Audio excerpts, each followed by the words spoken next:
کہ حبیب الرحمان کے کاروبار کے پتہ نہیں کیا دعا کرتے ہیں بے روزگار. بھئی بے روزگار ہو تو اللہ نے وعدہ کیا ہوا ہے کہ اللہ کا وعدہ ہے کہ ما من دابۃ فی الارض الا علی اللہ رزقها. زمین پہ کوئی بھی چلنے والی جاندار چیز کے رزق کا ذمہ دار اللہ ہے.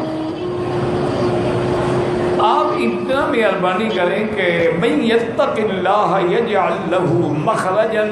جو اللہ سے ڈر کے گناہ چھوڑ دے اللہ راستے بناتے ہیں. وَيَرْزُقْهُ مِنْ حَيْثُ لَا يَحْتَسِبُ. اس کو رزق وہاں سے دیتی ہے جہاں سے اس کا گمان ہی نہیں ہوتا. اس کی چھوٹی سی میں مثال دوں. یہ میں کو اپنی پیری بزرگی نہیں دکھا رہا کہ یہاں طرح سمجھنا مجھے پیر شیر بنا دو. یہ کل کی بات ہے کہ میں گاڑی میں حرم آ رہا تھا تو میرے ساتھی نے کہا کہ حضرت وہ ہمارے علاقے سے آیا ہے, باٹا بھی کہتے ہیں اس کو, سہانجنا بھی کہتے ہیں, تو وہ رات آپ کے لیے پکائیں. میں نے کہا کہ نہیں وہ گرم ہوتا ہے, رات کو میرے لیے وہ نہ بنائیں. اچھا اس کے فوراً بعد میں نے کہا یار وہ یہ سوانجنا تو پھر بھی مل جاتا ہے, کچنال نہیں آتی. اچھا یہ دونوں چیزیں جو ہے نا ہماری اسرائیل کی پٹی ملتان ایریے میں اور کہیں نہیں ہوتی.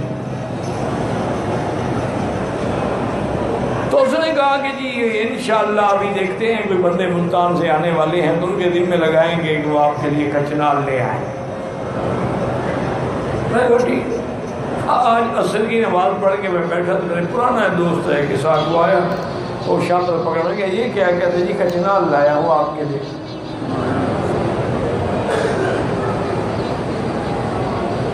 بھئی کب آئے ہو؟ انہوں نے کہا جی میں سیدھا ایئرپورٹ ادھر ہی آ رہا ہوں کہ کچنال خراب نہ ہو جائے. انہوں نے ہاتھ میں پکڑی ہوئی ہے. تو اللہ اس طرح دیتے. حالانکہ میں نے الحمدللہ نہ مانگی نہ میں نے اس کو کہا ہے, لیکن جب اللہ پر یقین کامل ہو تو اللہ فرماتے چلو میرے بندے کے منہ سے نکل گیا تو سچا کر دو اس کو.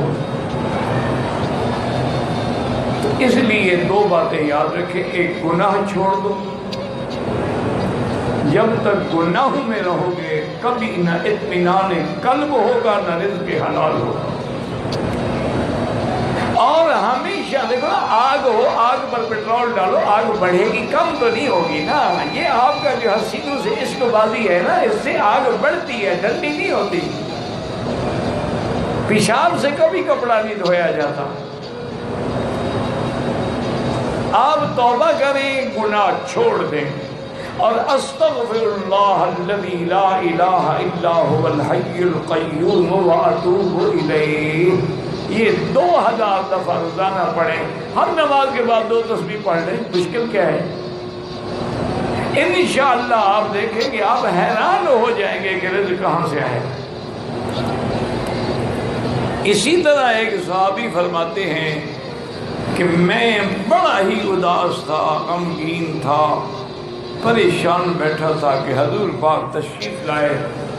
فرمایا کیا بات ہے, کیوں غمگین؟ انہوں نے کہا حضور ایک تو قرضہ بہت ہو گیا ہے اور وسائل رزق بھی نہیں رہے ہیں کہ میں کب آ کے قرض ادا کروں. آپ نے فرمایا اللہ کے بندے یہ کیا مشکل ہے, میں تمہیں ایک دعا بتلاتا ہوں پر اس کو یاد کر لو. اللہم انی اعوذ بک من الہم والحزن واعوذ بک من العجز والکسل وَأَعُوذُ بِكَ مِنَ الْجُبْنِ وَالْبُخْلِ وَأَعُوذُ بِكَ مِنْ غَلْبَةِ الدَّيْنِ وَقَهْرِ الرِّجَالِ. اور میں 3 دفعہ صبح 3 دفعہ شام کو پڑھ لیا کرو. صحابی کہتے ہیں میں چند دن پڑھا تو سارے ہم غم قرضے سب کچھ ختم, اتنی دولت آنے لگی میں حیران ہو گیا. صرف یہ دعا 3 دفعہ صبح 3 دفعہ شام. مشکل کیا ہے؟ ایک اور صحابی نے شکایت کی تو انہوں نے کہا حضور میرا کاروبار تباہ اور جو کاروبار کرتا ہوں برکت نہیں ہوتی. ہر میں کوئی مشکل بات نہیں ہے. جب بھی تم دکان کھولو، دکان میں جاؤ یا گھر میں جاؤ یا کمرہ گھر کے کمرے کو کھولو تو بسم اللہ والصلاۃ والسلام علی رسول اللہ صلی اللہ علیہ وسلم اور قل هو اللہ احد کی سورت ایک دفعہ پڑھ لیا کرو.